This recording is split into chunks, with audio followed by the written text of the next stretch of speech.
त्वमक्षरं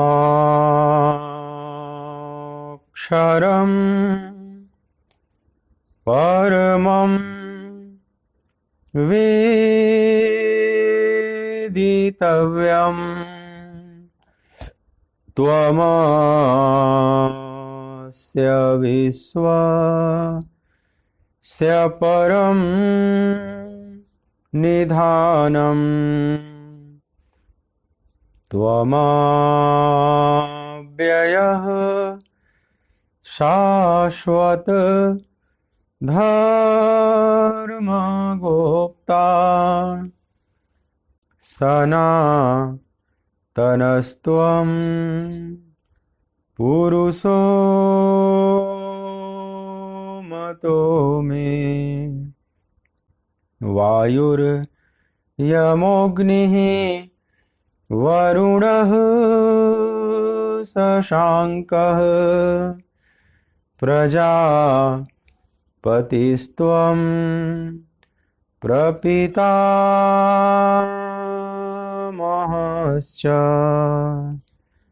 नमो नमस्तेस्तु सहस्रकृत्वः पुनश्च भूयो ते नमो नमस्ते।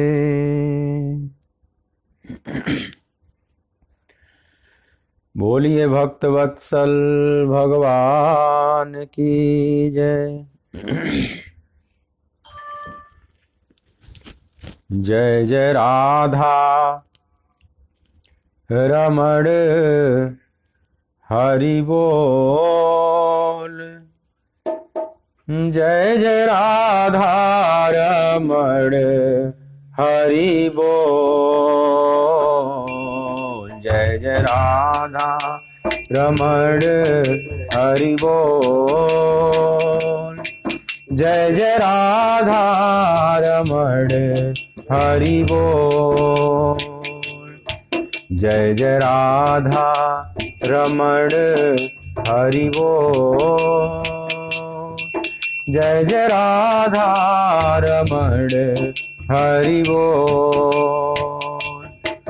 हरि बोल हरि बोल हरि बोल हरि बोल। हरि बोल हरि बोल हरि बोल हरि बोल। जय जय राधा रमण हरि बोल। जय जय राधा रमण हरि बोल। जय जय राधा रमण हरि बोल। जय जय राधा रमण हरि बोल।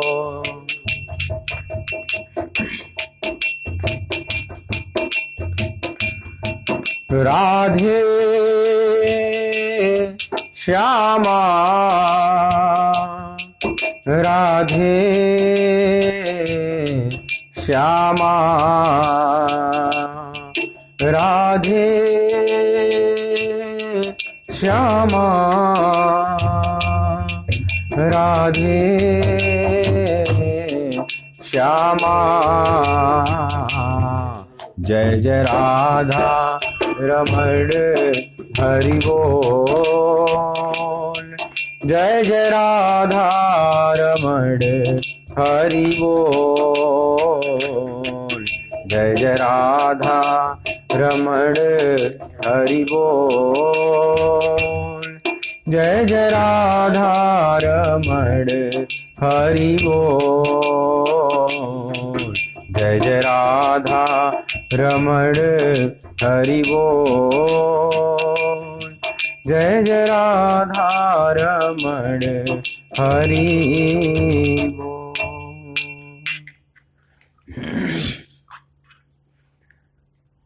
बोलिए श्री राधिका रमण बिहारी लाल की जय।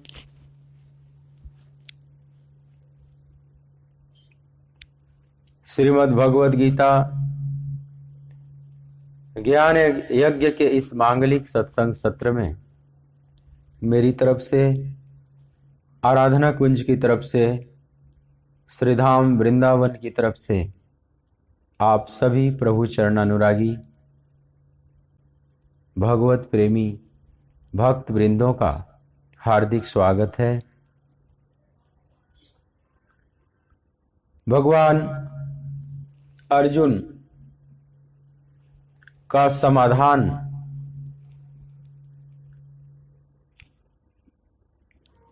प्रारंभ करते हैं। अर्जुन के मोह के निवारण के लिए, अर्जुन के विषाद को प्रसाद में परिणित करने के लिए, अर्जुन के चित्त में जो विषाद का जहर भर गया है उसे अमृत में परिणित करने के लिए यह श्रीमद् भगवत गीता प्रवाहित हो जाती है भगवान के श्रीमुख से। गीता ज्ञान है अमृत बाणी, उस जहर को, विषाद के जहर को अमृत में परिणित कर देगी। और केवल अर्जुन का ही नहीं, पूरे मानवता का समाधान अर्जुन को माध्यम बनाकर भगवान ने किया है। भगवान जानते हैं कि यह जो संवाद हम दोनों के बीच प्रवाहित हो रहा है, युग युगांतर तक इसकी प्रतिध्वनि गूंजती रहेगी। अनेक साधक मनीषी इसमें अवगाहन करेंगे, गोते लगाएंगे और अपने जीवन को धन्याति धन्य करेंगे, जीवन के परम लक्ष्य को प्राप्त करेंगे। इसलिए यह जो भगवत गीता है, मतलब भगवान का गीत है, गीत गोविंद है। गोविंद ने अपने श्रीमुख से जिसका गायन किया है, इसमें बहुत करुणा है। इसमें लक्ष्य में केवल अर्जुन नहीं, लक्ष्य में पूरी मानवता है, पूरा विश्व है। इसीलिए गीता आज भी उतनी ही लोकप्रिय है, गीता आज भी उतनी ही नित्य नूतन है। वैज्ञानिक आविष्कारों के इस दौर में, विज्ञान के उत्कर्ष काल में, अनेक शास्त्रों में लोगों की अश्रद्धा होने लगी जो काल्पनिक ढंग से लिखे गए थे। लेकिन भगवत गीता की महिमा और बढ़ती चली जा रही है, क्योंकि यह शुद्ध सत्य की घोषणा है। देश और काल से परे की भाषा में बात की गई है। देशातीत, कालातीत, बियॉन्ड टाइम एंड स्पेस, किसी जगह और किसी समय के दायरे में बात भगवान ने नहीं किया है। इसलिए पूरी गीता में आप देखेंगे कहीं भी सतयुग, त्रेता, द्वापर, कलयुग, ये सब जो चतुर्युगियों का नाम है, कहीं नहीं जिक्र किया गया। ये चारों शब्द पूरी गीता में कहीं भी नहीं है। अर्जुन को भगवान ये नहीं कह रहे हैं कि यह द्वापर युगीन के लिए मैं बात कर रहा हूं या आने वाले कलयुगीन के लिए बात कर रहा हूं। नहीं, जो जहां है, जिस समय में है और जिस स्थान पर है, सब पर लागू होती है गीता। वो चाहे भारत में हो, चाहे पृथ्वी के किसी भी कोने में हो। इसलिए श्रीमद् भगवत गीता पृथ्वी के किसी भी कोने में चले जाएं, वहाँ के पुस्तकालय में चले जाएं, उसके कैटलॉग को देखें तो गीता के अनेक भाष्य मिल जाएंगे। दुनिया की लगभग कोई ऐसी लाइब्रेरी नहीं होगी जो गीता से रहित हो। दुनिया जानती है, दुनिया के उच्च उदारवादी दार्शनिक जानते हैं कि यह कृष्ण की वाणी अद्भुत है। इसमें गोते लगाते जाओ लेकिन कोई अंत नहीं पा सकता। एक अंश मात्र भी अगर आप धारण कर लें, भगवत गीता किंचित अधीता, आचार्य शंकर कहते हैं कि भगवत गीता का किंचित भी अगर धारण करते बन गया तो भी जीवन का परम मंगल हो जाएगा। आचार्य शंकर जैसे दुनिया का सबसे तीव्र मेधावी आध्यात्मिक दार्शनिक महापुरुष जब ऐसी बात कहता है तो कुछ बात है, कुछ सोचने जैसी बात है। मैंने बात की थी आपसे कि शंकराचार्य प्रस्थानत्रय से बात करते थे, भगवत गीता, उपनिषद और ब्रह्मसूत्र। लेकिन इसमें भी कहते थे कि अगर ब्रह्मसूत्र से भी बात न बने, उपनिषद से भी बात न बने, तो भगवत गीता पर्याप्त है। तुम अकेले भगवत गीता से भी शास्त्रार्थ कर सकते हो। भगवत गीता संपूर्ण ग्रंथ है। भगवान भी इशारा किए हैं, 15वें अध्याय के लास्ट में आप पढ़ते हैं, इति गुह्यतमं शास्त्रमिदमुक्तं मया नघ एतद् बुद्ध्वा बुद्धिमान् स्यात् कृतकृत्यश्च भारत।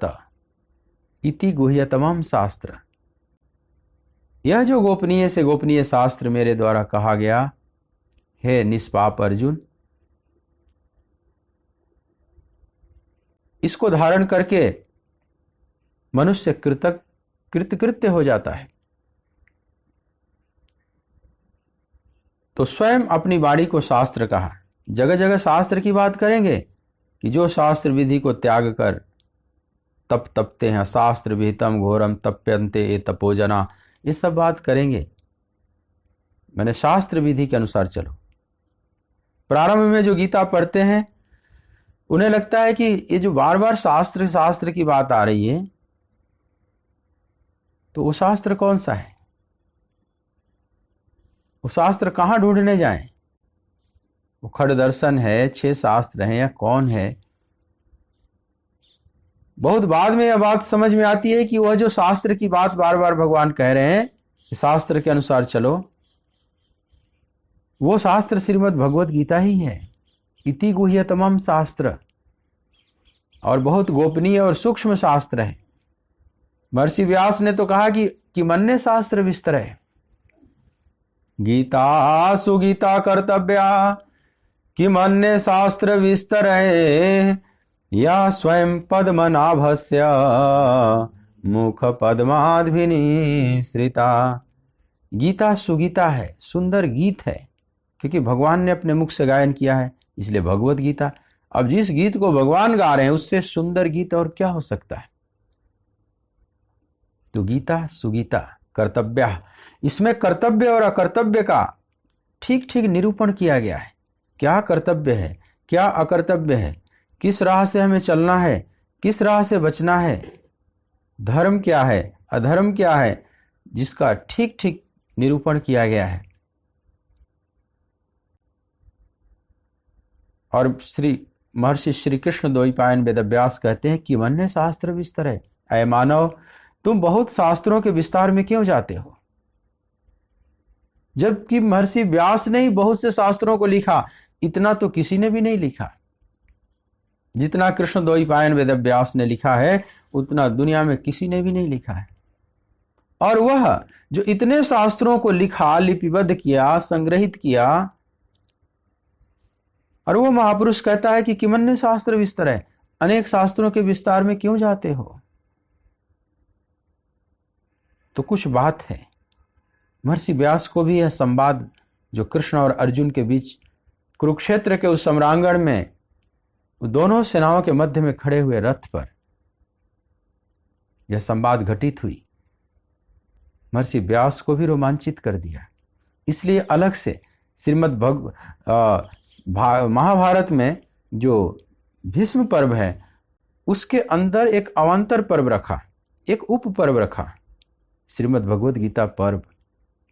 उस खंड को अलग से एक पर्व बनाया, उप पर्व बनाया, 18 अध्यायों में विभक्त किया, उसे 700 श्लोकों में छंदबद्ध किया, और फिर कहते हैं कि किमन्ने शास्त्र विस्तर है, यही पर्याप्त है तुम्हारे लिए, पर्याप्त से ज्यादा है। और भी स्तुति करते हुए गीता की कहते हैं महर्षि व्यास, एकम शास्त्रम देवकी पुत्र गीतम, एको देवो देवकी पुत्र एव, एको मंत्र तस्य नामानि यानि, कर्मापएकम तस्य देवस्य सेवा।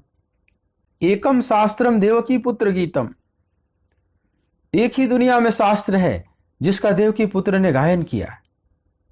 अब ये बात थोड़ी ज्यादा लगेगी, लग रहा है कि गीता की स्तुति में कुछ ज्यादा ही आगे बढ़ गए। अतिशोक्तिपूर्ण यहां पर वक्तव्य दे दिया महर्षि व्यास ने कि एकम शास्त्रम देवकी पुत्र गीतम, दुनिया में एक ही शास्त्र है जिसका देवकी पुत्र ने गायन किया है। तो क्या और शास्त्र नहीं है? बात ऐसी नहीं है। कुछ और कहना चाहते हैं महर्षि व्यास। महर्षि व्यास कहना चाहते हैं कि शास्त्र तो और भी हैं, खुद मैंने भी लिखी है ब्रह्मसूत्र, जिसकी स्तुति गीता में स्वयं भगवान ने किया है। ब्रह्मसूत्र पदश्चैवम हेतु मध्विर विनिश्चित है। 3वें अध्याय के 4थे श्लोक में आप देखेंगे, ऋषिभिर बहुधा गीतम छंदोभिर विविधय पृथक ब्रह्मसूत्र पदश्चैव हेतु मध्विर विनिश्चित है। जो ऋषियों ने कहा वही मैं तेरे प्रति कह रहा हूं, जो वेद की ऋचाओं ने कहा वही मैं तेरे प्रति कह रहा हूं, और जो वर्तमान में ऋषि हैं अभी श्री कृष्ण द्वैपायन वेदव्यास, और उन्होंने एक बहुत बेशकीमती ग्रंथ लिखा है, उसका नाम है ब्रह्मसूत्र।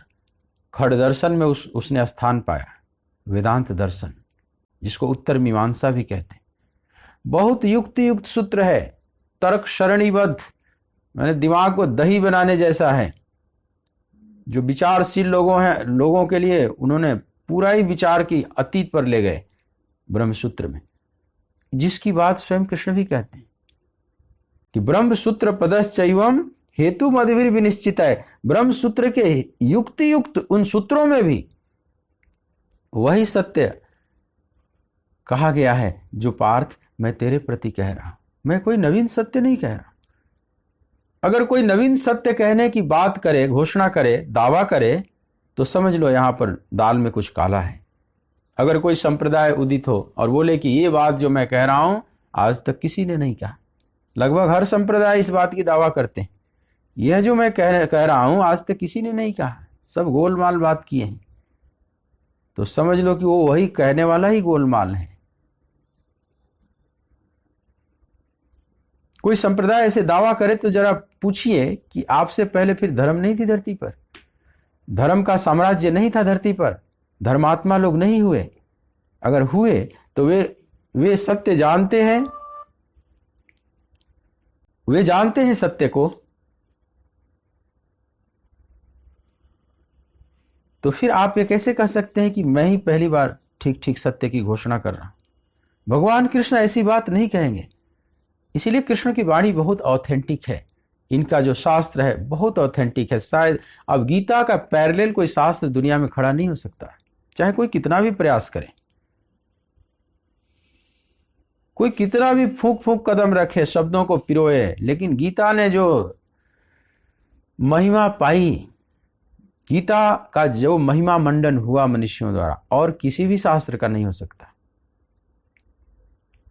और ये बात जैसे जैसे आप गीता में डूबते हैं ये बात समझ में आती है, ये बात सत्य है, ये बिल्कुल सत्य है। श्रेष्ठतम मनुष्यों द्वारा गीता महिमा मंडित है, साधारण लोगों द्वारा नहीं, असाधारण दुनिया के वे सब गीता को मानते हैं।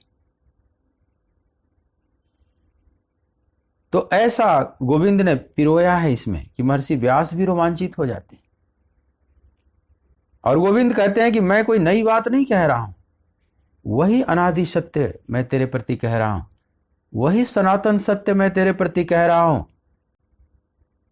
जो अनादिकाल से वेदों ने, ऋषियों ने और वर्तमान में स्वयं महर्षि व्यास ने अपने ब्रह्मसूत्र में कहा है। ये कितनी बड़ी उदारता है कृष्ण की, कहीं दावा नहीं कर रहे। 4थे अध्याय के तो प्रारंभ में कहते हैं कि इमं विवस्वते योगम प्रोक्तवानः वव्यम, यह जो मैं तेरे प्रति कह रहा हूं यह विनाशी योग, ये पहले भी मैं कह चुका हूं, कल्प के प्रारंभ में भी सूर्य से। वो परंपराएं आगे खिसकती चली गई, समय के प्रवाह में वो योग लुप्त प्राय हो गया, और वही फिर मैं तेरे प्रति कह रहा हूं, क्योंकि तू मुझे बहुत प्रिय है,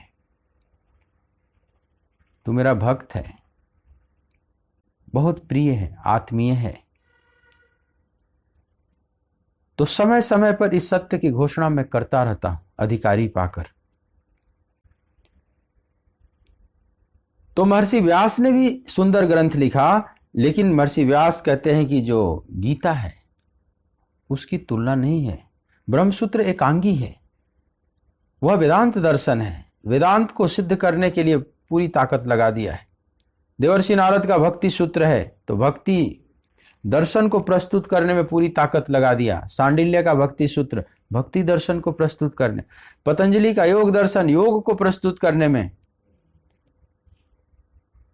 भगवान कपिल का सांख्य दर्शन सांख्य को प्रस्तुत करने में, कणाद का वैशेषिक, गौतम का न्याय, जैमिनी के पूर्व मीमांसा और बहुत से, सब अपने आप में बड़े दिव्य ग्रंथ, नो डाउट।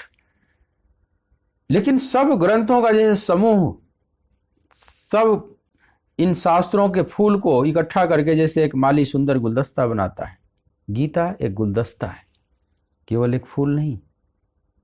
इसलिए सबको प्रिय है। गुलदस्ता सबको प्रिय होता है और गुलदस्ता को आप गिफ्ट दे सकते हैं, एक दूसरे को घरों में देते हैं, लोग उसको स्वीकार करते हैं मांगलिक अवसर पर। मांगलिक अवसर पर भी और जो श्रद्धांजलि सभा में भी, दोनों जगह बुके दिए जाते हैं वो गुलदस्ते। आप घर में भी रखते हो, डाइनिंग टेबल पर भी रखते हो, पूजा कक्ष में भी रखते हो। तो भगवत गीता ऐसी गुलदस्ता बनी कि लोग एक दूसरे को गिफ्ट करने लगे, मरने जीने में भी इसको पाठ करने लगे, मांगलिक अवसर पर भी पाठ करने लगे, अपने पूजा कक्ष में भी पाठ करने लगे, डाइनिंग टेबल पर भी बैठकर करने लगे, ड्राइंग रूम में भी करने लगे, आश्रमों और एकांत शांत कुटियाओं में तो होते ही है। सन्यासियों द्वारा तो सदा से ही गीता प्रिय है, किया ही गया है।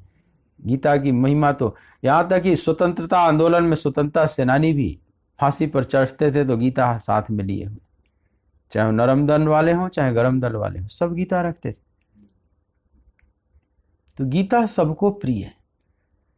जाने क्या जादू भरा हुआ भगवान तुम्हारी गीता में, जाने क्या जादू भरा हुआ भगवान तुम्हारी गीता में।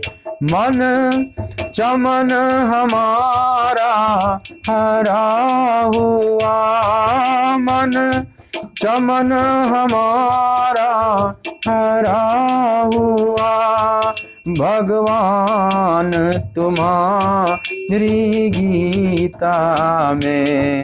जाने क्या जादू भरा हुआ भगवान तुम्हारी गीता में।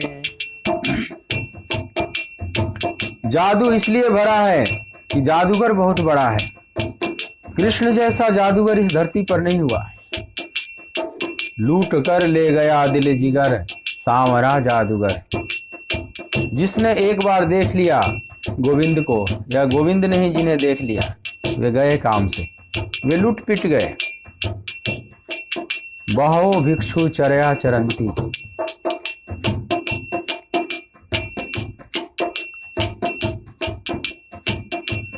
जब शोक मोह से घिर जाए, जब शोक मोह से घिर जाए, तब गीता वचन हृदय लाए, तब गीता वचन हृदय लाए।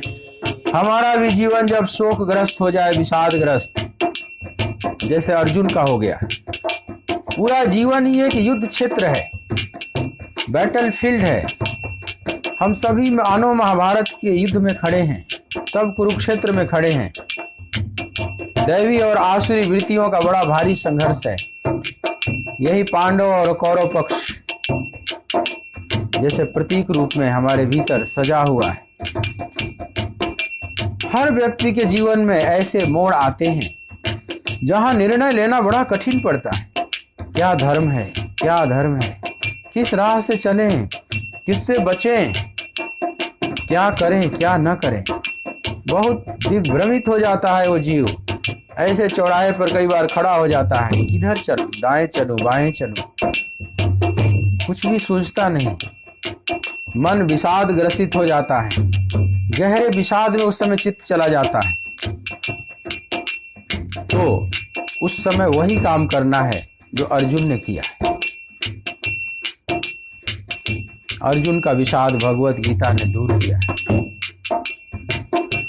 जब शोक मोह से घिर जाए, जब शोक मोह से घिर जाए, तब गीता वचन हृदय लाए, तब गीता वचन हृदय लाए। युग युग का अनुभव जुड़ा हुआ, युगों युगों से ऋषियों ने जो अनुभव प्राप्त किया, अध्यात्म के अनेक मार्गों का अनुसंधान किया, उस सब मार्गों को भगवान ने बड़ी कुशलता से थोड़े शब्दों में ही रख दिया। इसीलिए गीता सबको प्रिय है। समस्त शास्त्रों का अकेले प्रतिनिधित्व करती है। समस्त प्राचीन ऋषियों का सम्मान करते हुए उनकी खोजों को, आध्यात्मिक महाप्रयोग को गीता ने अपने में संजो लिया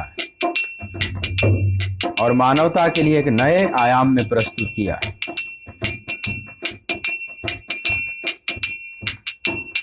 युग युग का अनुभव जुड़ा हुआ, युग युग का अनुभव जुड़ा हुआ, भगवान तुम्हारी गीता में, भगवान तुम्हारी गीता में, जाने क्या जादू भरा हुआ, भगवान तुम्हारी गीता में, जाने क्या जादू भरा हुआ, भगवान तुम्हारी गीता में।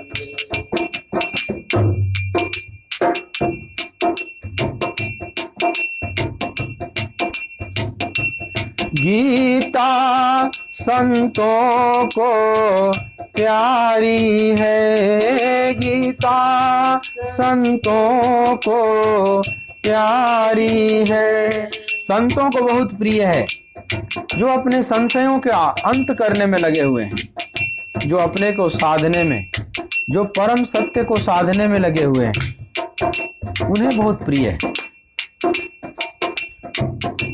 गीता संतों को प्यारी है, गीता संतों को प्यारी है, श्रुति वेद धर्म अनुसारी है, श्रुति वेद धर्म समझ लो, श्रुतियों का, वेदों का ये आधुनिक संस्करण है। वेद की भाषा थोड़े पुराने हैं, पुराने संस्कृत हैं, तो उस वेद का ही आधुनिक संस्करण, the modern edition of Vedas.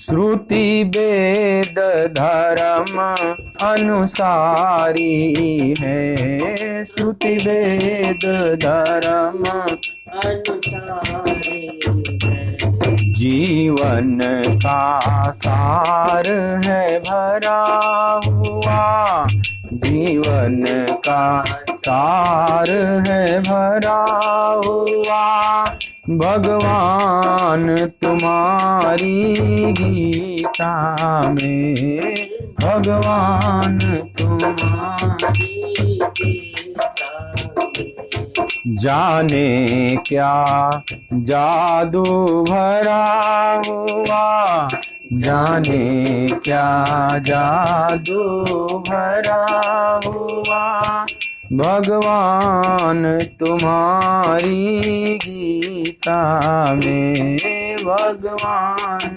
तुम्हारी गीता में, मन चमन हमारा हरा हुआ, मन चमन हमारा हरा हुआ, भगवान तुम्हारी गीता में, भगवान तुम्हारी गीता में, जाने क्या जादू भरा हुआ, जाने क्या जादू भरा हुआ, भगवान तुम्हारी गीता में, भगवान तुम्हारी गीता में।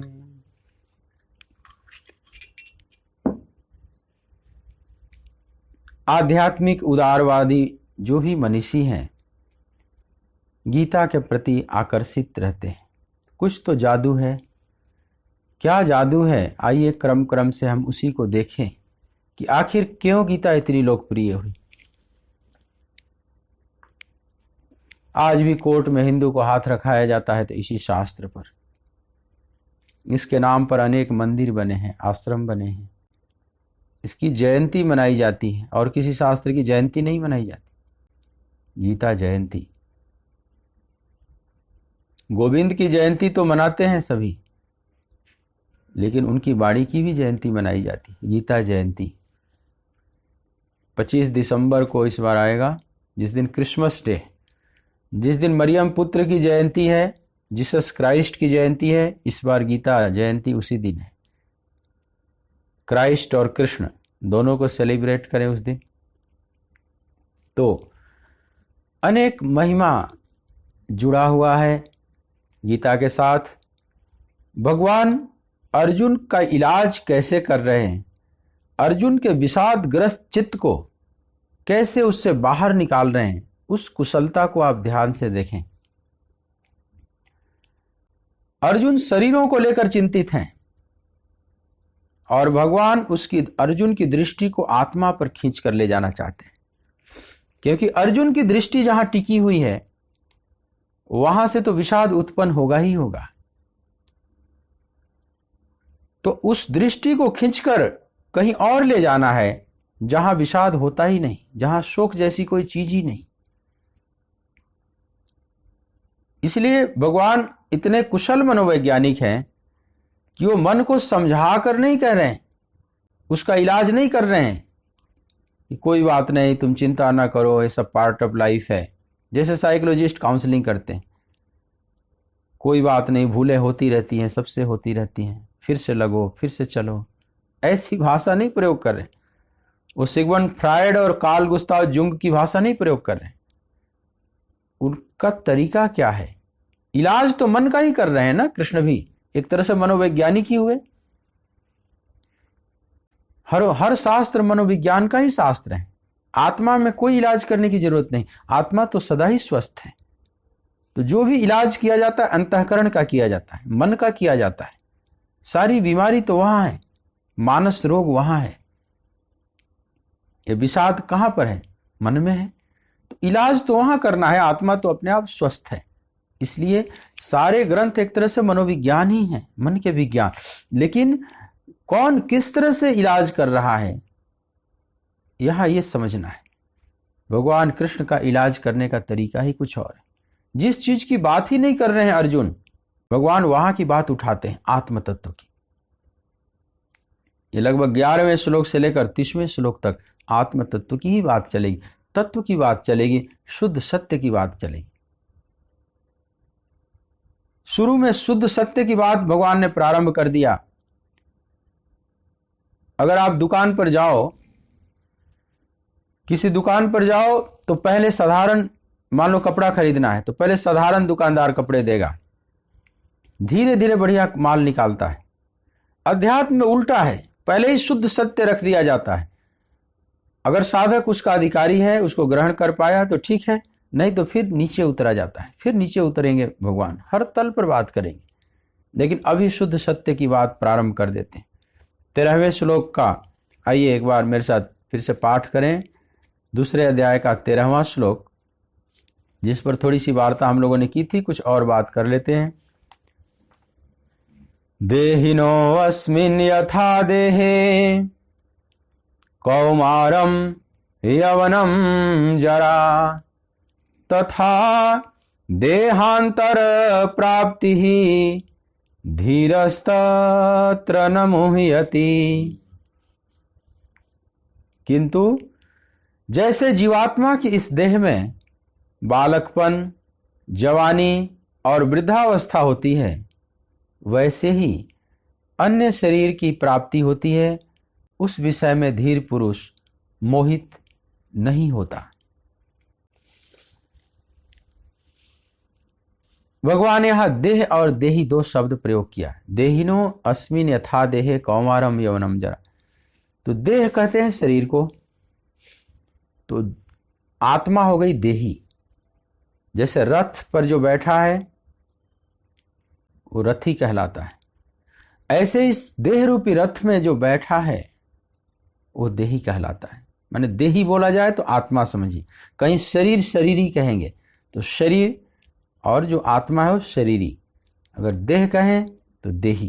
तो देहिनो अस्मिन् यथा देहे कौमारम यवनम जरा तथा देहांतर प्राप्ति धीरस्तत्र न मुह्यति। भगवान कहते हैं जिस प्रकार से इस देह में जो देही है, जो आत्मा है, अनेक अवस्थाओं को प्राप्त होते हुए गुजरता है। मतलब देह की अवस्था परिवर्तन होता है पर देही का नहीं। कुमारावस्था, युवावस्था, वृद्धावस्था, ये अवस्थाएं जो परिवर्तित हो रही हैं, ये केवल शरीर की हो रही हैं, आत्मा की नहीं। आत्मा न कभी बालक है, न जवान है, न बूढ़ा है। आत्मा तो सदा एक रस है, उसमें कोई परिवर्तन नहीं है। तो भगवान कहते हैं कि जिसको लेकर तुम शोक कर रहे हो अर्जुन, उसकी अवस्था परिवर्तन तो होती ही रहती है। बाल्या, युवा और वृद्धावस्था ही नहीं, वो सतत परिवर्तनशील है। जन्म के साथ ही समझ लो मृत्यु प्रारंभ हो गई। जिस दिन से सृजन होता है उसी दिन से विनाश भी प्रारंभ हो जाता है। जन्म से लेकर मृत्यु पर्यंत जो देखा जाए तो सतत वैसे ही प्रवाह है जैसे एक नदी सतत प्रवाहित है।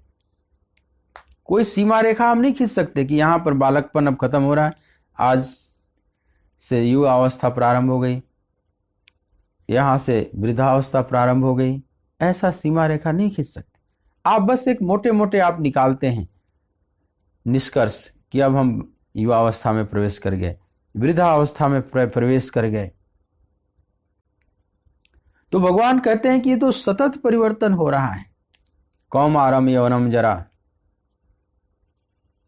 नदी की तरह। लेकिन उसमें जो शुद्ध सत्य है, जो तत्व है, जो आत्मा है, उसका परिवर्तन नहीं होता। तो अर्जुन, इसी प्रकार से एक देहांतर भी होता है। फिर जैसे वृद्धावस्था के बाद फिर ये शरीर छोड़ देता है, यह देही, यह आत्मा, और छोड़कर फिर दूसरे शरीर को धारण करता है, तो उसको देहांतर कहा जाता है। इस देह को छोड़कर दूसरे देह में। जैसे आप दिल्ली से मुंबई ट्रेन में गए और फिर उस ट्रेन को छोड़ दिए, मान लो फिर कहीं और जाना है, मुंबई से आपको चेन्नई जाना है, तो फिर आपने दूसरे ट्रेन को पकड़ा, फिर दूसरी गाड़ी में आप बैठ गए, फिर जा रहे हैं। आप तो वही है ना, आप नहीं बदले। चेन्नई से फिर आप दिल्ली लौट कर आ गए, फिर तीसरी गाड़ी पकड़ लिए, पर गाड़ियां बदल रही हैं और एक गाड़ी भी अनेक स्टेशनों से गुजर रही है, लेकिन आप वही हैं। तो जो आप हैं मूलतः, भगवान उसी की तरफ अर्जुन की दृष्टि ले जाना चाहते हैं कि अर्जुन, जो मूलतः मैं हूं या तुम हो या ये जितने खड़े हुए हैं इस कुरुक्षेत्र में या दुनिया में कोई भी है, मूलतः जो है उसमें कोई परिवर्तन नहीं हो सकता, उसमें अवस्था परिवर्तन नहीं होता। जो अवस्था परिवर्तन होता है वो केवल शरीर में होता है। और तुम ये सोचो कि तुम शरीर नहीं हो। तो भगवान कहते हैं कि जैसे एक गाड़ी भी अनेक अवस्थाओं से गुजरती है, दिल्ली से मुंबई जाने में अनेक स्टेशन से गुजरती चली जाएगी, कभी मैदानी भाग से, कभी पहाड़ी भाग से, कभी रेगिस्तान से, कभी नदी के ऊपर से ब्रिज पर जा रही है, कभी शहर बाजार से गुजर रही है। अलग अलग स्टेशन गुजरते चले जा रहे हैं, उनके नाम अलग अलग हैं, रूप अलग अलग हैं। तो इसी तरह से यह शरीर जन्म से मृत्यु पर्यंत समझ लो एक यात्रा है, एक जीवन यात्रा पूरी होती है। इस जीवन यात्रा में भी अनेक मोड़ आते हैं, अनेक पड़ाव आते हैं, अनेक परिवर्तन आते हैं। और फिर जब दूसरी ट्रेन पकड़ा तो यह शरीर मतलब छूट गया, यह शरीर छूट गया, तो फिर जीवात्मा दूसरे शरीर रूपी ट्रेन को धारण कर लेगी, फिर उसमें यात्रा करेगी। लेकिन उस समय तो कोई छाती नहीं पीटता कि दिल्ली से मुंबई चला गया, मुंबई से मैं चेन्नई जा रहा हूं, इस गाड़ी को छोड़ना पड़ रहा है, दूसरे गाड़ी में चढ़ना पड़ रहा है, हाय वो गाड़ी छूट रही है। नहीं, वह गाड़ी गंतव्य तक पहुंचा देती है तो आप थैंक्स करते हैं कि तुम मुझे हमारे मंजिल तक पहुंचा दिया, हमारा डेस्टिनेशन आ गया। बड़ी बेसब्री से लोग प्रतीक्षा करते हैं उस गंतव्य का। उस समय कोई छाती पीट कर नहीं रोता, पहले से तैयार हो जाते हैं, बोरिया बिस्तर बांधने लगते हैं, अपने सामान को समेटने लगते हैं कि अब उतरना है, बड़ी खुशी होती है। गाड़ी पकड़ने में भी बड़े सावधानी से आप जाते हैं, तैयार होकर जाते हैं, गाड़ी छूट न जाए। और फिर उतरने समय भी आप तैयार होकर उतरते हैं। इसमें न चढ़ते वक्त कोई छाती पीटता है रोता है, न उतरते वक्त रोता है। हाँ, उस गाड़ी को धन्यवाद देते हैं। भगवान कहते हैं कि इस शरीर रूपी गाड़ी बदलती ही रहेगी।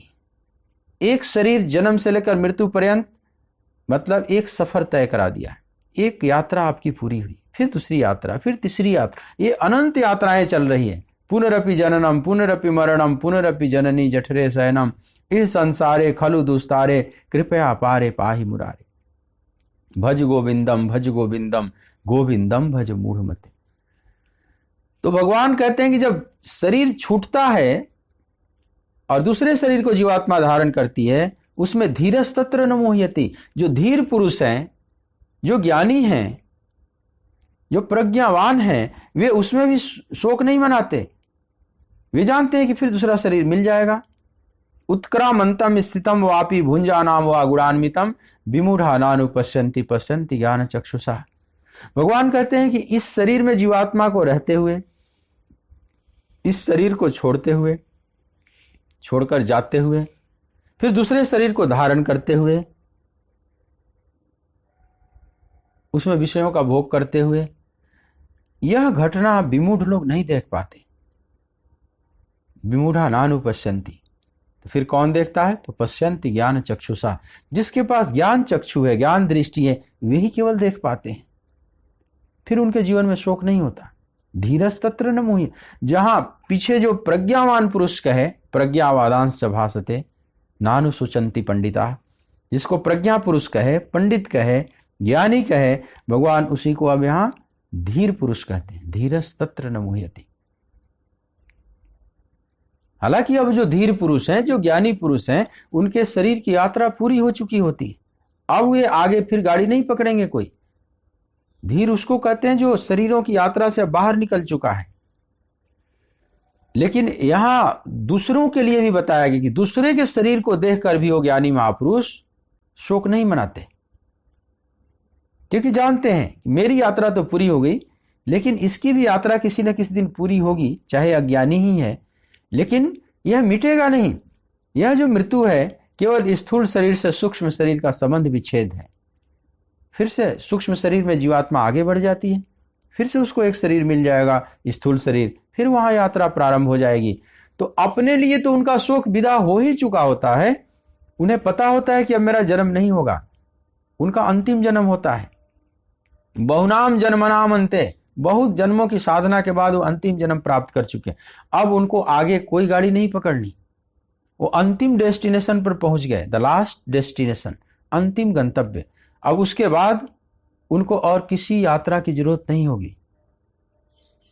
वे महापुरुष जानते हैं इस बात को, तो अपने लिए तो वे शोक नहीं करते, खुद के लिए कोई शोक नहीं, लेकिन जो दूसरे हैं, सगे संबंधी अथवा रिश्ते नाते या कोई भी, या उनसे कोई मित्रता रखता हो या शत्रुता रखता हो, उनके प्रति श्रद्धा रखता हो या श्रद्धा रखता हो, किसी के लिए भी शोक नहीं करते, क्योंकि जानते हैं कि मैं ही केवल अविनाशी नहीं हूं।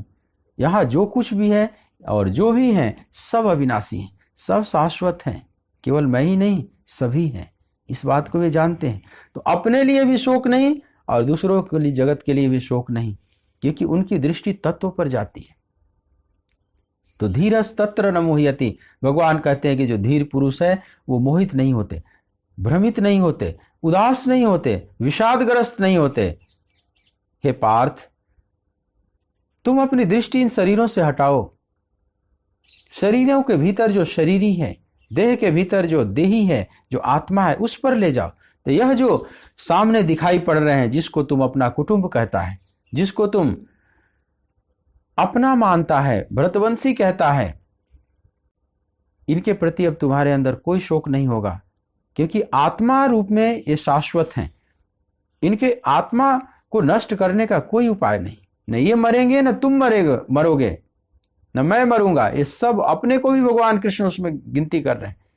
न त्वे वाहम जातु नासम न त्वम नेमे जनादिपा, न तो मैं, न तो तुम, न तो ये सब राजा लोग, कोई भी नष्ट नहीं होता, मतलब सभी शाश्वत हैं। लेकिन ये दो तलों पर बात हो रही है। अर्जुन जिस बात को लेकर चिंतित हैं वो अलग तल पर खड़े हैं, वो नश्वर को देख रहे हैं, और भगवान कृष्ण जिस तल पर अर्जुन की दृष्टि खींचना चाहते हैं वो शाश्वत का तल है, पर इसमें टाइम लगेगा। नश्वर से शाश्वत तक दृष्टि ले जाना इतना आसान नहीं।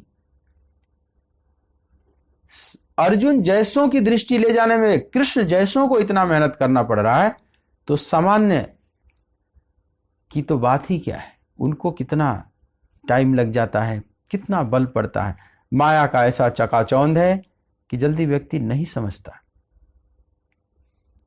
इसी शरीर को लेकर कितना, जब बचपन में शरीर, जब फिर जवानी की तरफ बढ़ता है तो लोग बड़े आसक्त होते हैं इस शरीर से, बार बार आईना देखते हैं, बार बार इस शरीर को संभालते हैं, संवारते हैं, बहुत से इस पर धन खर्च करते हैं, समय खर्च करते हैं, ऊर्जा खर्च करते हैं इस शरीर के पोषण में।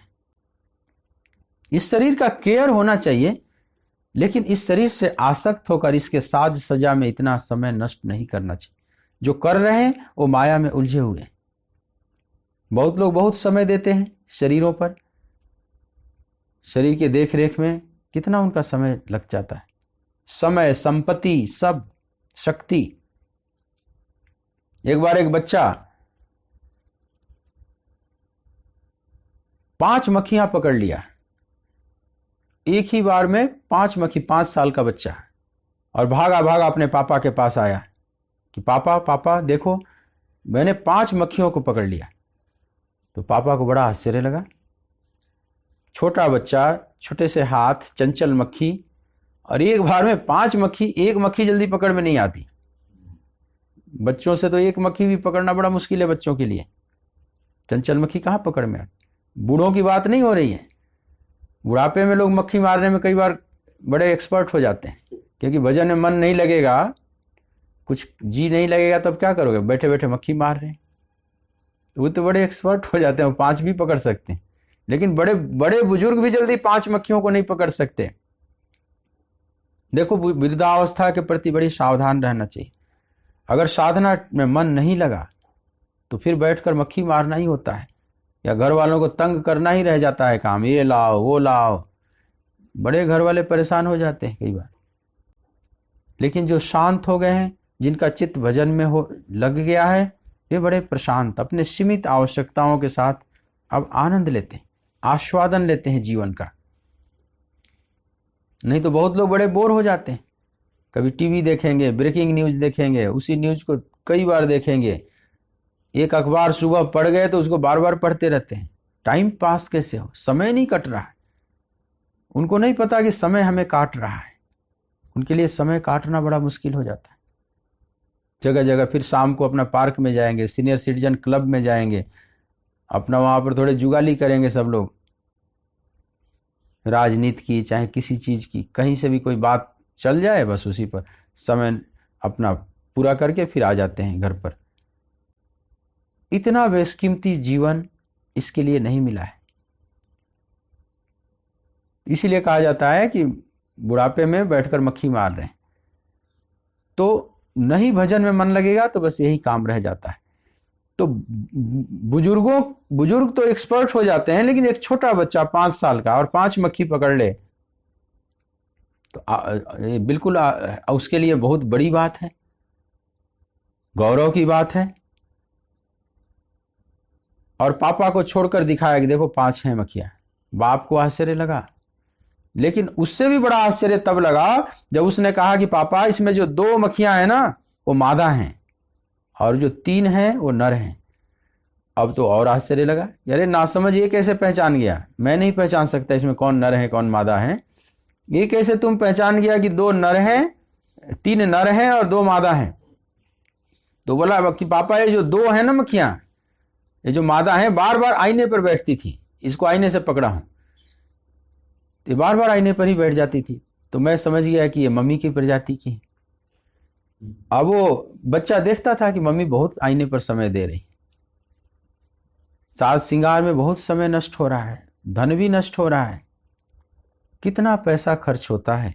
आप जरा कल्पना करेंगे, विचार करो, खाने पीने में कम लोग खर्च करते हैं, इन साज सज्जा पर बहुत खर्च करते हैं और बहुत समय लगाते हैं। जीवन का बहुत क्रीम पार्ट जो एनर्जेटिक अभी है जीवन, ताजा फूल की तरह है, और इन व्यर्थ की चीजों में समय नष्ट कर देते हैं। दिखाने में अहंकार को थोड़ा रस मिलता है। तो शरीर के प्रति बड़ा लगाव हो जाता है। हाँ, थोड़े बुढ़ापे की तरफ शरीर जब बदलता है तब थोड़ी चिंता होती है। जब केस पकने लगते हैं वहां से चिंता प्रारंभ हो जाती है। ऐसा लगता है जैसे सूरज हमारा ढलान की तरफ बढ़ता है। तो शुरू में तो व्यक्ति दबाता है, उस केस को काट देगा, लेकिन जब ज्यादा केस सफेद होने लगेंगे तो काली मेहंदी लगा लेगा, उसको ढकेगा, दबाएगा। यह भी एक धोखा देना है स्वयं से स्वयं को। अगर केस पकने लगा तो आप देखो, अपने मन को समझाओ और ध्यान से देखो, और मन को कहो कि ऐ मन, अब तुम्हारा सूरज ढलान की तरफ बढ़ने लगा, अब चेतो। जैसे राजा दशरथ ने देखा, कान के पास देखा तो उनके कुछ केस सफेद हो गए थे। श्रवण समीप भयं सित केसा, मनहु जरठपन कर उपदेशा। अपने कानों के पास देखा तो कुछ से केस श्वेत हो चुके थे, तो राजा दशरथ ने उसको उखाड़ नहीं दिया, काली मेहंदी नहीं मंगाया कि इसको ढको। राजा दशरथ का विवेक जागृत हो गया और विचार करने लगे कि मनहु जरठपन कर उपदेशा। ये हमारे जो पके हुए केस हैं मानो हमें उपदेश दे रहे हैं, एक अलार्म बजा रहे हैं, ये राजा अब तुम ढलान की तरफ जा रहे हो, चेतो, अब तुम भगवान की तरफ मुड़ो, अंतर्मुखी हो। चौथे पन रिप कानन जाही। चौथे पन में राजा लोग भी अपने पुत्र को राज्य देकर साधना में लग जाते हैं, वन में चले जाते हैं, एकांत में चले जाते हैं। आप भी समझो, राजा दशरथ ने प्रेरणा लिया कि मनहु जरठपन कर उपदेशा। मानो ये बुढ़ापे की तरफ इंगित कर रहे हैं, ये हमें एक उपदेश दे रहे हैं, एक चेतावनी दे रहे हैं, और तुरंत राज्य अभिषेक करूंगा, युवराज बना, राजा बना दूंगा राम को। ये उन्होंने संकल्प लिया। हालांकि वो संकल्प बाद में पूरा हुआ, वो तो एक अलग बात है, वो तो राम की तरफ से है, लेकिन राजा दशरथ ने देर नहीं की। तो हमें भी प्रेरणा लेनी होती है कि ये जो शरीर है बदल ही रहा है, परिवर्तित हो ही रहा है, एक दिन मिट जाएगा। तो इसमें हमें अधिक से अधिक क्या कर लेना चाहिए, इसका सम्यक सदुपयोग क्या कर सकते हैं। इसको बचाना नहीं है, इसको ढकना नहीं है, हाँ इसका केयर जरूर करना है, स्वास्थ्य का केयर जरूर करना है, लेकिन इसके पीछे पागल की तरह नहीं पड़ना है। क्योंकि ये सतत बदल रहा है। देहिनो अस्मिन यथा देहे कौमारम यौनम जरा, उसके अंदर ये देही बंद है, इस शरीर के अंदर, शरीर रूपी खोल के अंदर, लेकिन वो नहीं बदलता, उसमें कोई परिवर्तन नहीं। शरीर, इस आत्मा के ऊपर 3 कवर है, समझ लें, स्थूल शरीर, सूक्ष्म शरीर और कारण शरीर। 3 खोल में बंद है वह आत्मा, इसीलिए उसको जीवात्मा कहा जाता है। नेचर बॉन्ड सोल, प्रकृतिबद्ध आत्मा, प्रकृतिबद्ध आत्मा को जीवात्मा कहते हैं। अभी जो हमारा स्वरूप है वो जीवात्मा का है, नेचर बॉन्ड सोल का है, क्योंकि 3 लेयर हैं। एक स्थूल शरीर है, सूक्ष्म शरीर, फिर कारण शरीर। तो स्थूल शरीर तो बदलते रहता है, ये हमें स्पष्ट दिखाई पड़ता है, क्योंकि जो बचपन का शरीर है वो बुढ़ापे तक नहीं रहता, पूरा का पूरा बदल जाता है। स्थूल शरीर का परिवर्तन तो हमें साफ साफ दिखाई पड़ता है। लेकिन दूसरा है सूक्ष्म शरीर। जब आप स्वप्न देखते हैं, जैसे जागृत हैं आप तो स्थूल शरीर का भान है, जब सो जाते हैं और सपने में चले जाते हैं तो सपने में अब स्थूल शरीर का भान नहीं है, तो स्वप्न में एक शरीर और एक दुनिया की रचना होती है। जो स्वप्न रचना करता है जिस संसार का, और उसमें जो शरीर दिखाई पड़ता है वह सूक्ष्म जगत की रचना है, वो सूक्ष्म शरीर है। लेकिन स्वप्न भी बदलते हैं, स्वप्न में भी परिवर्तन दिखाई पड़ता है। जैसे आप बचपन में स्वप्न देखते हैं तो स्वप्न में भी ऐसा लगता है कि जैसे मैं बच्चा हूं। जब जवानी में स्वप्न देखते हैं तो उस समय लगता है कि मैं जवान हूं। बुढ़ापे में कोई स्वप्न देखता है तो ऐसा नहीं लगता मैं बच्चा हूं 5 साल का, बुढ़ापे में अपनी अवस्था लगती है कि यही है। तो स्वप्न में भी परिवर्तन दिखाई पड़ता है, मैंने सूक्ष्म शरीर में भी परिवर्तन है। जो मन का संसार है, जहां संकल्प है, चित्तवृत्ति है, तो चित्तवृत्तियां भी बदलती रहती हैं, संकल्प भी परिवर्तनशील है, चंचल है, मन कंपित है। तो सूक्ष्म शरीर भी बदल रहा है। जो बचपन में मन था, जवानी में वही मन नहीं रह जाता, बुढ़ापे तक वही मन नहीं रह जाता। मन में कितना फर्क पड़ जाता है। जब बच्चा जन्म लेता है तो उसके पास जो मन है एकदम पवित्र है, सात्विक है। इसलिए भागवत में मन को कहा गया सात्विक अहंकार का प्रोडक्ट है मन। तो बच्चा जब जन्म लेता है तो उसके पास केवल मन होता है और वो बड़ा पवित्र होता है। लेकिन बच्चा जैसे जैसे बड़ा होता है, संसार के दाव पेच उसमें आने लगते हैं और वो जटिल होता चला जाता है, उसका चित्त जटिल होता चला जाता है, जटिलता बढ़ती चली जाती है।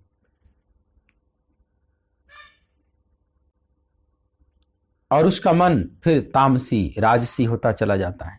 फिर बुद्धि का विकास होता है, बुद्धि भी राजसी, तामसी, सात्विकी होती।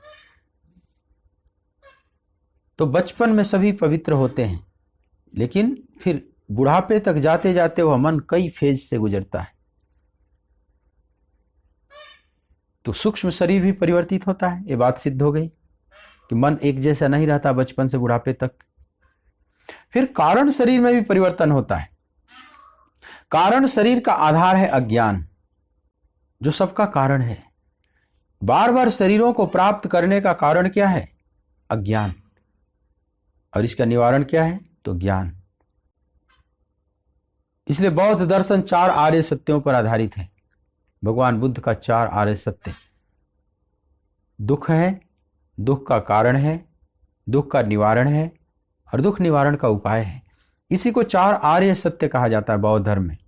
मतलब जीवन में दुख है ये तो सभी स्वीकार करेंगे, तो दुख का कारण भी है।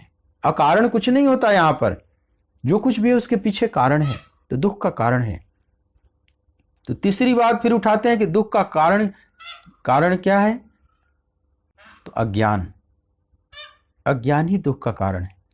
तो फिर तीसरा आर्य सत्य कहते हैं कि दुख का निवारण है। ये लाइलाज बीमारी नहीं है, इलाज है। तो इलाज क्या है? ज्ञान। अगर कारण है अज्ञान तो इलाज है ज्ञान। और फिर चौथा कहते हैं कि इस निवारण का उपाय भी है। उस ज्ञान तक पहुंचने का मतलब उपाय है, मार्ग है, विधि है, उसको अष्टांगिक मार्ग कहते हैं। उस अष्टांगिक मार्ग से चलकर हम ज्ञान तक पहुंच सकते हैं। नहीं ज्ञानेन सदृशम पवित्रम इह विद्यते। इस ज्ञान के समान पवित्र करने वाला और कोई भी नहीं। इसका मतलब कि अज्ञान से ज्यादा अपवित्र करने वाला भी कोई नहीं। हम जो अपवित्र हैं वो अज्ञान के कारण है, और ज्ञान ही हमें पवित्र कर सकता है। तो कारण, शरीर का जो कारण है, बार बार जन्म मृत्यु का जो कारण है, आवागमन के चक्र में पड़ने का जो कारण है, वो है अज्ञान। लेकिन अज्ञान में भी परिवर्तन दिखाई पड़ता है। अज्ञान भी एक जैसा नहीं रहता। जो बच्चा जैसा है, जवान होते होते बदल जाता है, सोचने का ढंग बदल जाएगा, उसके अंदर का ज्ञान का स्तर बदल जाएगा, बुढ़ापे तक और बदल जाएगा। आप कोई पुस्तक पढ़े हों बचपन में, मान लीजिए आप 7वीं 8वीं क्लास में, कोई हिंदी की किताब है, उसमें कुछ कविताएं हैं, दोहे हैं, कोई लेख है, आपने पढ़ी। आप उसी किताब को अब फिर से पढ़िए और आप अपने बचपने को याद कीजिए कि उस समय मैं क्या सोचता था इसमें। आपको बड़ा आश्चर्य लगेगा कि उस समय जो मैं सोचता था और आज सोच रहा हूं, बड़ा अंतर है। उन्हीं पदों का जो अर्थ हम निकालते थे, आज वही अर्थ नहीं निकल रहे हैं। जैसे मान लो आप 7वीं 8वीं में पढ़े होंगे, सूरदास का एक बहुत प्यारा भजन है, हमारे प्रभु अवगुण चित्त न धरो। यह बचपन में पाठ्य पुस्तक में हिंदी के पढ़ाए जाते हैं बच्चों को, लगभग आप सभी पढ़े होंगे। हमारे प्रभु अवगुण चित्त न धरो, समदर्शी है नाम तिहारो, चाहो तो पार करो, हमारे प्रभु अवगुण चित्त न धरो। अब उस समय जो आपने अर्थ इसका समझा था, बचपन में तो बस सामान्य अर्थ जो टीचर कर देते हैं या किताबों में लिखा रहता है, बस उतना ही बच्चा समझता है, जैसे तैसे रट्टा मार लेता है। उसको अपने एग्जाम को पास करना है, परीक्षा में उत्तीर्ण होने के लिए, अच्छे नंबर लाने के लिए वो उसका एक सामान्य अर्थ याद कर लिया, फिर बाद में भूल भी जाते हैं कई बार। पर उसका मूल असली अर्थ क्या है, किस संदर्भ में कहा गया है, उसको नहीं समझ पाता, क्योंकि उस तल पर अभी जीवन ही नहीं जिया।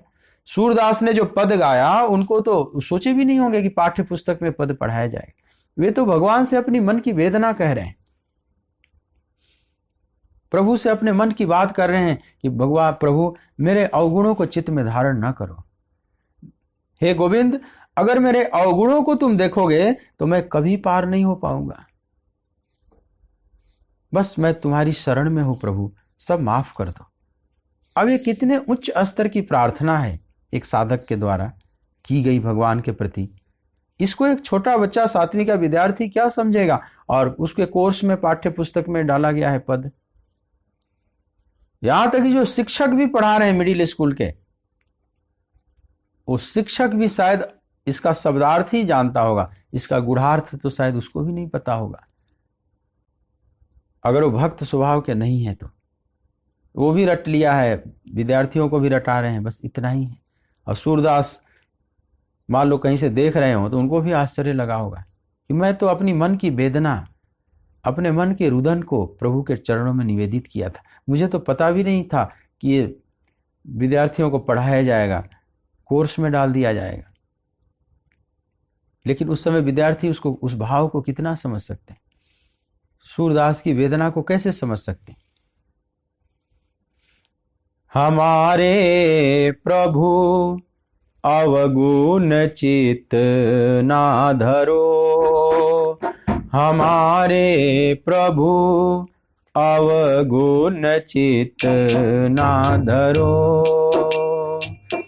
समदर्शी है नाम तिहारो, समदर्शी है नाम तिहारो, चाहो तो पार करो, अवगुण चित्त ना धरो, हमारे प्रभु अवगुण चित्त ना धरो।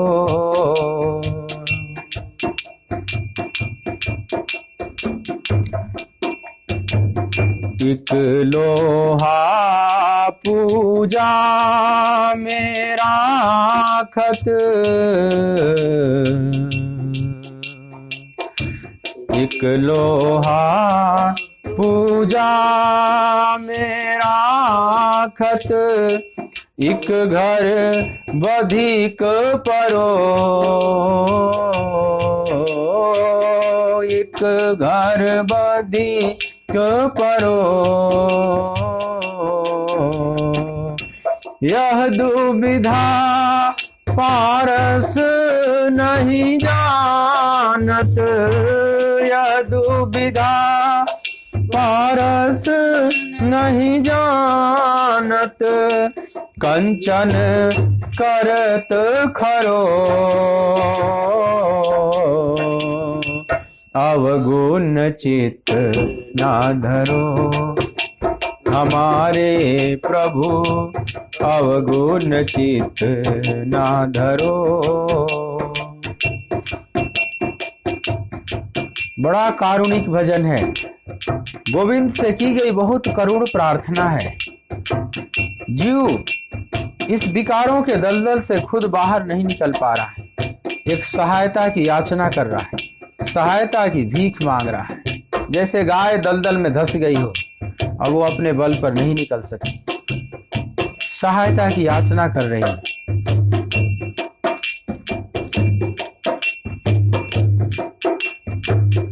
एक नदिया एक नार कहावत, एक नदिया एक नार कहावत, मैलो ही नीर भरो, मैलो ही नीर भरो।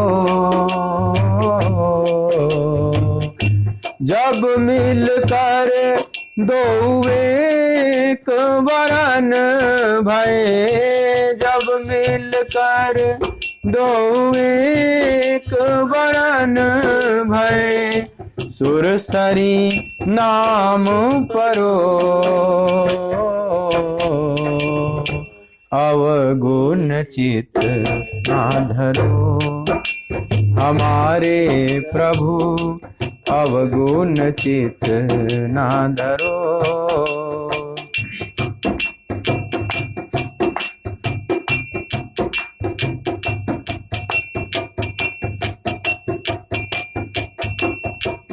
एक जीव एक ब्रह्म कहावत, एक जीव एक ब्रह्म कहावत, सूर श्याम झगरो, सूर श्याम झगरो। अब की बेर प्रभु मोहि उबारो, अब की बेर प्रभु मोहि उबारो, नहीं प्रण जात टरो, अवगुण चित्त ना धरो। हमारे प्रभु अवगुण चित्त ना धरो। समदर्शी है नाम तिहारो, समदर्शी है नाम तिहारो, चाहो तो पार करो,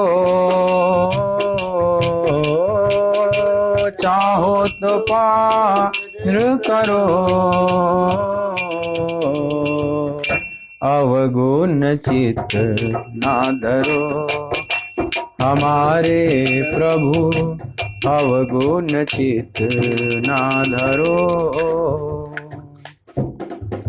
अब कितनी वेदना से यह पद गाया गया है, भगवान के प्रति कितनी करुण प्रार्थना है। लेकिन एक सामान्य विद्यार्थी जो साधक नहीं है, वो क्या समझेगा? उसका एक शब्दार्थ ही समझ सकता है, भावार्थ गूढ़ार्थ वो नहीं समझ सकता। वो शिक्षक भी नहीं समझ सकता जो पढ़ा रहा है। ये बड़े उच्च तल पर पहुंचकर की गई प्रार्थना है।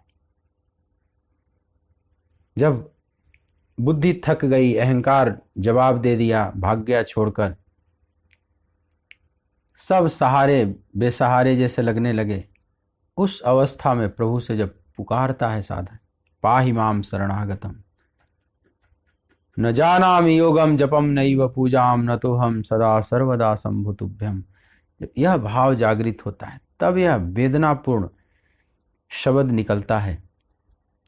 वेदनापूर्ण यह प्रार्थना भगवान के प्रति निकलता है।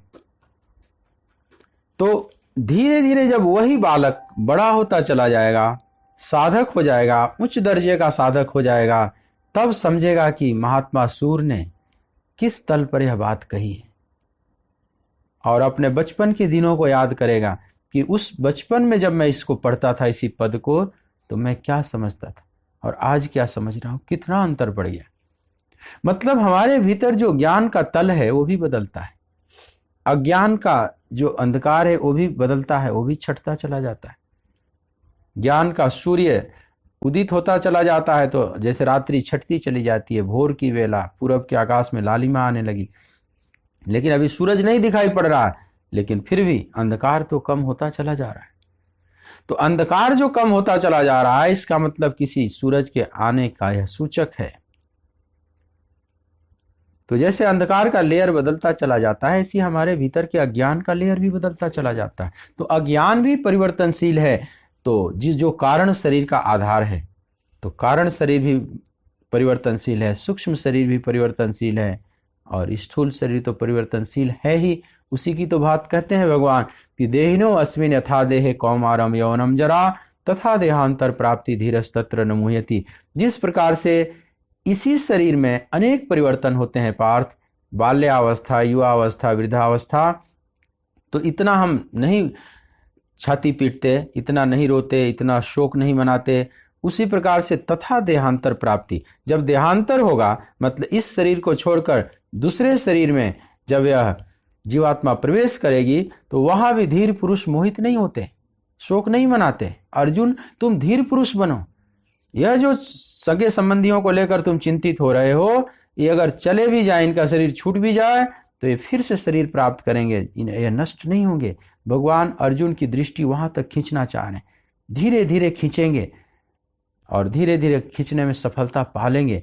ये लंबी वार्ता चलेगी, क्रम क्रम से हम इस पर वार्ता करते चलेंगे। आज की वार्ता यहीं पर विश्राम देते हैं। आइए 2 मिनट कीर्तन के साथ।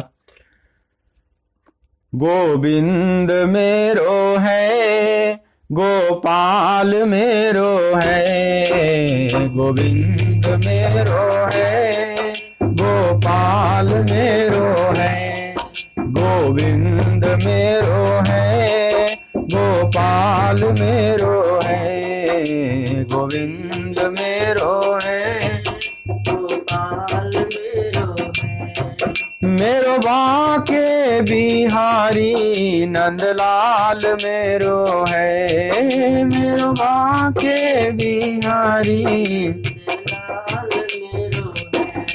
मेरो बांके बिहारी नंदलाल मेरो है, मेरो बांके बिहारी